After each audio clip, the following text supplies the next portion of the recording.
या तो स्टूडेंट आज फिर से हम एक जेई का नया क्वेश्चन लेकर के आए हैं आप लोगों के बीच में। ये क्वेश्चन जो है 2011 में पूछा गया था। चलिए देखते हैं इस क्वेश्चन में क्या कह रहा है। ठीक है, इस क्वेश्चन में कह रहा है दो identical charged sphere suspended from A common point by two massless string of length L. यानी कि क्वेश्चन में दिया हुआ है कि यहाँ से दो चार्ज स्फीयर को हैंग किया, मतलब सस्पेंड किया गया है। तो ये दोनों चार्ज स्फीयर पर सेम चार्ज है, तो जाहिर सी बात है ये दोनों एक दूसरे को रिपेल कर रहा होगा। तो इस पर भी चार्ज मान लीजिए कैपिटल क्यू है और इस पर भी चार्ज मान लीजिए कैपिटल क्यू है। ठीक है, तो ऐसा कुछ है। आगे कह रहा है कि इन दोनों के बीच का जो सेपरेशन है वो सेपरेशन अभी कैपिटल डी दे रखा है और दोनों जो स्ट्रिंग की लंबाई है वो एल है और ये डी एल से बहुत छोटा है। हालांकि फिगर में आपको ऐसा दिख नहीं रहा होगा, लेकिन क्वेश्चन में लिखा हुआ है कि जो स्मॉल डी है हमारा, यानी दोनों स्फीयर के बीच का जो डिस्टेंस है वो लेंथ ऑफ स्ट्रिंग से बहुत ही छोटा है। कह रहा है अपार्ट, क्या लिखा है आगे, apart because of their mutual repulsion. ठीक है, the charge begins to leak. अब क्या होता है कि इस स्फीयर का चार्ज जो है धीरे धीरे लीक करने लगता है from both the sphere at constant rate. यानी कि चार्ज जो लीक कर रहा है, तो चार्ज के लीक करने का रेट जो है वो कांस्टेंट है। इसका मतलब ये होता है कि D Q upon D T जो है आपको क्वेश्चन में लिख रखा है कि ये कांस्टेंट है। बहुत अच्छी बात है। उसके बाद आगे क्या कह रहा है, देखिए आगे कह रहा है आपको कि as a result the charge approaches each other. अब जब ये चार्ज जाहिर सी बात है लीक होने लगेगा तो क्या होगा कि ये दोनों एक दूसरे के करीब आता चला जाएगा, क्योंकि अभी जो ये एक दूसरे से दूर रखा हुआ है, दूर हो रहा है। इसका रीज़न ये है कि ये दोनों एक दूसरे पर इलेक्ट्रोस्टैटिक फोर्स लगा रहा है। ये इस पर फोर्स लगा रहा है इधर की तरफ, ये फोर्स लगा रहा है इस पर इधर की तरफ। ठीक है ना, तो इसकी वजह से ये दोनों एक दूसरे से दूर हो रखा है। ठीक है, फिर आगे कह रहा है कि as a result charge approaches each other with a velocity of v. अब किस वेलोसिटी से एक दूसरे को अप्रोच करता है, तो वी वेलोसिटी से एक दूसरे को अप्रोच करने लग रहा है। तो कह रहा है then as a function of distance x between them velocity का इक्वेशन कौन सा होगा। ठीक है, तो यहाँ पर अगर आप ऑप्शन देखेंगे तो यहाँ पर सारे के सारे ऑप्शन जो है वेलोसिटी और एक्स के प्रोपोर्शनलिटी के टर्म में दिया गया है। तो जब प्रोपोर्शनलिटी के टर्म में क्वेश्चन रहे तो वैसे सिचुएशन में जितने कांस्टेंट टर्म आएंगे उन सबको हम साइड करते चलेंगे, बस जो वेरिएबल टर्म रहेगा उसको बस रखते हुए आगे बढ़ेंगे। ठीक है, तो अगर हम इस स्फीयर पर, एक स्फीयर पर अगर देखें, थोड़ी देर के लिए मान लेते हैं कि ये दोनों स्फीयर, कुछ देर के बाद सपोज कर लेते हैं जब चार्ज लीक होना शुरू करेगा तो हम मान लेते हैं थोड़ी देर के लिए कि ये दोनों स्फीयर अब कुछ यहाँ पर आ जाएगा और इन दोनों के बीच का सेपरेशन थोड़ी देर के लिए मान लेते हैं एक्स हो जाएगा, ऐसा कुछ। इस एंगल को थोड़ी देर के लिए थीटा मान लीजिए।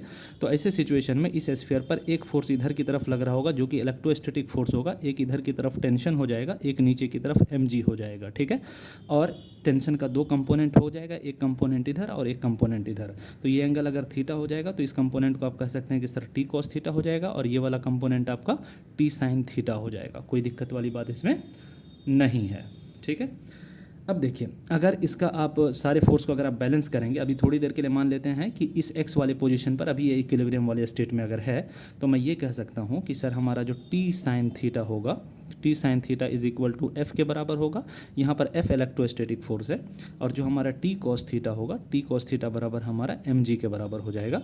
दोनों का अगर हम रेशियो ले लेंगे तो हमें पता चलेगा कि टेन थीटा बराबर है एफ अपॉन एम जी के। कोई दिक्कत वाली बात इसमें नहीं है। अब अगर f की वैल्यू अगर हम पुट करते हैं तो f की वैल्यू हो जाएगी k इंटू, दोनों पर सेम चार्ज है तो मान लीजिए किसी पर्टिकुलर टाइम पर इन दोनों पर जो चार्ज रहा होगा वो स्मॉल q रहा होगा, क्योंकि धीरे धीरे लीक हो गया है। तो किसी एक पर्टिकुलर इंस्टेंट पे देख रहे हैं तो उस पर्टिकुलर इंस्टेंट पे मान लेते हैं कि दोनों का चार्ज स्मॉल q रह रहा है। ठीक है, तो हम कह सकते हैं k into Q square upon में हम दोनों के बीच का अब सेपरेशन x रह गया है तो हम कह सकते हैं एक्स स्क्वायर। कोई दिक्कत वाली बात इसमें नहीं है। और नीचे में हमारा क्या है, m इंटू जी है। ठीक है, अब देखिए इसमें k हमारा कांस्टेंट है और उसके बाद एक तो चार्ज धीरे धीरे चेंज हो रहा है क्योंकि चार्ज लीक हो रहा है, और साथ ही साथ जैसे जैसे चार्ज लीक हो रहा है वैसे वैसे इन दोनों के बीच का जो सेपरेशन x है वो कम होता चला जा रहा है। तो एक q वेरिएबल है और एक x वेरिएबल है, बाकी k और mg तो हमारा कांस्टेंट है। और इसी तरीके से अगर हम टेन थीटा को देखते हैं तो tan theta is equal to होता है p/b। तो यहाँ पर अगर आप देखिएगा तो टेन थीटा की वैल्यू निकालिएगा तो ये आपका p हो जाएगा और ये आपका b हो जाएगा।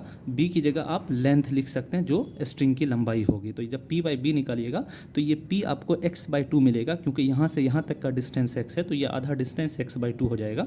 तो टेन थीटा की जगह आप x/2 और बेस की जगह आप ये लेंथ ऑफ द स्ट्रिंग लिख सकते हैं, क्योंकि ये length of the string in दोनों के सेपरेशन से बहुत बड़ा है, तो हम इसको लगभग इसके बराबर मान सकते हैं। तो ये x/12 हो जाएगा, दैट इज़ इक्वल टू हमारा क्या हो जाएगा, k into Q square upon में हो जाएगा हमारा x स्क्वायर इंटू mg। तो मैंने आपको पहले ही बताया कि यहाँ पर सिर्फ x और q वेरिएबल है, तो मैं डायरेक्ट कह सकता हूँ कि x³ जो होगा वो directly proportional to q square हो जाएगा। इसमें कोई दिक्कत वाली बात आपको नहीं होनी चाहिए। या आप कह सकते हैं कि सर q जो होगा वो डायरेक्टली प्रोपोर्शनल टू x⁴ हो जाएगा। ठीक है, यहाँ तक बात समझ में आ गई। अब क्या करना है, दोनों को t के रेस्पेक्ट में अगर हम डिफ्रेंशिएट कर देंगे तो dq अपॉन dt यहाँ भी लगाएंगे तो यहाँ पर हो जाएगा dx⁴ अपॉन में dt हो जाएगा। ठीक है, अब यहाँ से कह सकते हैं कि हम dq/dt जो होगा हमारा dq/dt वो डायरेक्टली प्रोपोर्शनल टू हो जाएगा 3/2 इंटू x⁴ इंटू हो जाएगा dx/dt।